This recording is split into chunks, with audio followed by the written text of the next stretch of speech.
उफ, इतनी गर्मी! क्या सच होने वाली है विष्णु पुराण की वो भविष्यवाणी? ब्रह्मांड के युग का अंत कैसे होगा? राधे राधे, जय श्री कृष्णा। दोस्तों, आपका दिन मंगलमय हो। प्रभु की कृपा सदैव आप पर बनी रहे। बढ़ती गर्मी ने बेहाल कर रखा है। तापमान इस कदर बढ़ने लगा है कि अब लू गर्मी से लोगों और जानवरों की जान जाने, जंगलों में आग लगने की घटनाएं आम हो गई हैं। इस पर भी जल स्तर घटने वाले शोध लोगों को डराते हैं कि कहीं धरती का पानी खत्म तो नहीं हो जाएगा। अगर धार्मिक दृष्टिकोण से देखें तो विष्णु पुराण में कलयुग के अंत की शुरुआत गर्मी से ही बताई गई है।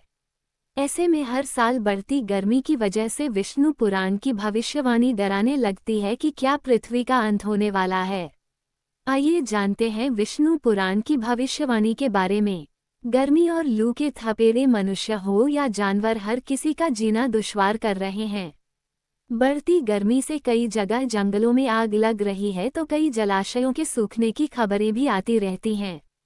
इस पर कभी कभी तो गर्मी इस कदर अपना रौद्र रूप दिखाती है कि लोग लू के कारण बीमार पड़ जाते हैं और कमजोर इम्यूनिटी वालों की जान तक चली जाती है। गर्मी का ये भयंकर रूप हर साल बढ़ते ही चला जा रहा है। इस पर विष्णु पुराण के 3 अध्याय में कहा गया है कि पृथ्वी का अंत सूरज की जला देने वाली तपिश से होगा। ऐसे में आशंका सताती है कि क्या विष्णु पुराण की सृष्टि के बिगड़ने की भविष्यवाणी सच होने वाली है? क्या प्रलय नजदीक है? इसके बारे में पराशर ऋषि ने अपने शिष्य श्री मैत्रेय जी को विष्णु पुराण के 3 अध्याय में विस्तार से बताया है। ये कैसे और कब होगा, विस्तार पूर्वक जानिए यहाँ। पृथ्वी का अंत कब शुरू होगा?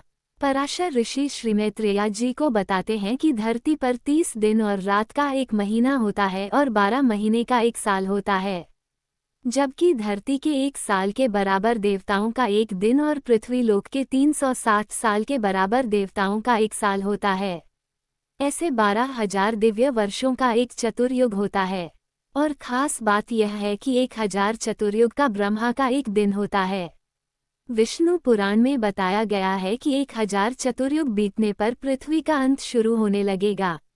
तब लोग कमजोर होने लगेंगे, पृथ्वी पर करीब 100 साल तक सूखा पड़ेगा। और ऐसे कमजोर लोग सूखे से पीड़ित होकर अपने अंत की ओर बढ़ेंगे। सूर्य की किरणें पृथ्वी को भस्म कर देंगी। इसके बाद भगवान विष्णु सारे संसार को अपने में लीन करने के लिए सूर्य की 7 किरणों में स्थित होंगे और धरती का सारा पानी सोख लेंगे। इससे न सिर्फ पृथ्वी बल्कि विभिन्न पाताल भी सूखे का प्रकोप झेलेंगे। तब भगवान विष्णु के प्रभाव में आकर जलपान से सूर्य की 7 किरणें 7 सूरज हो जाएंगी। इसके बाद वे अपने प्रकाश से तीनों लोकों को भस्म कर देंगी। तब ये पृथ्वी कछुए की पीठ की तरह कठोर हो जाएगी। यही नहीं, श्री हरि विष्णु शेषनाग के मुख से नीचे से पातालों को जलाएंगे। इसके बाद पृथ्वी लोक को जलाएंगे, फिर स्वर्गलोक को भी जला देंगे। इससे परलोक की चाह करने वाले जन ऋषि मुनियों के महरलोक में चले जाएंगे। लेकिन इसके बाद वहां भी अग्नि का प्रकोप होगा, इससे वे जनलोक जाएंगे। फिर भगवान विष्णु पूरे संसार को जला देंगे। ब्रह्मांड के युग का अंत कैसे होगा? भगवान विष्णु इसके बाद खतरनाक तरीके से बिजली गिराएंगे और बड़े बड़े घनघोर बादल आकाश में उठेंगे। अलग अलग रंग और रूप वाले ये बादल पृथ्वी पर इस तरह घनघोर तरह से बरसेंगे कि धरती को जला रही ज्वाला शांत हो जाएगी। ये बादल तब तक शांत नहीं होंगे जब तक ये पूरे जगत को पानी में डुबो न दें। इसके बाद ये धरती के ऊपर के लोकों को भी जलमग्न करेंगे। ये बादल 100 से ज्यादा वर्षों तक बरसेंगे। इस तरह ब्रह्मांड के युग का अंत होगा। श्रीमुख से निकली हवा बादलों को हटाएगी। इसके बाद विष्णु पुराण के 4 अध्याय में पराशर ऋषि आगे बताते हैं कि जब संसार में इतना पानी हो जाएगा कि सप्तर्षियों का स्थान भी डूबने लगेगा और पूरी धरती महासमुद्र के समान हो जाएगी।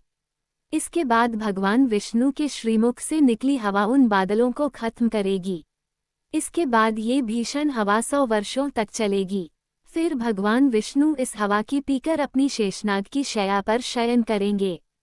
जब भगवान विष्णु जागते हैं तब सारे संसार की चेष्टाएं होती रहती हैं और जब वो मायारूपी शैया पर शयन करने जाते हैं तब संसार भी लीन हो जाता है। फिर दोबारा से सृष्टि रची जाएगी। विष्णु पुराण में बताया गया है कि जिस तरह ब्रह्मा जी का एक दिन 1000 चतुर्युग के बराबर होता है, उसी तरह उनकी रात भी इतनी ही बड़ी होती है। जब उनकी रात्रि का अंत होता है तब भगवान विष्णु जागते हैं और ब्रह्म स्वरूप धारण करते हैं। इसके बाद वह सृष्टि की रचना करते हैं। दोस्तों, ये थी आज की वीडियो। आपको हमारी दी गई जानकारी अच्छी लगी हो तो वीडियो को लाइक करें, चैनल को सब्सक्राइब करें, कमेंट में जय श्री राधे कृष्णा लिखना ना भूले। राधे राधे दोस्तों, सुखी रहे और स्वस्थ रहे। जय श्री राधे कृष्ण। धन्यवाद।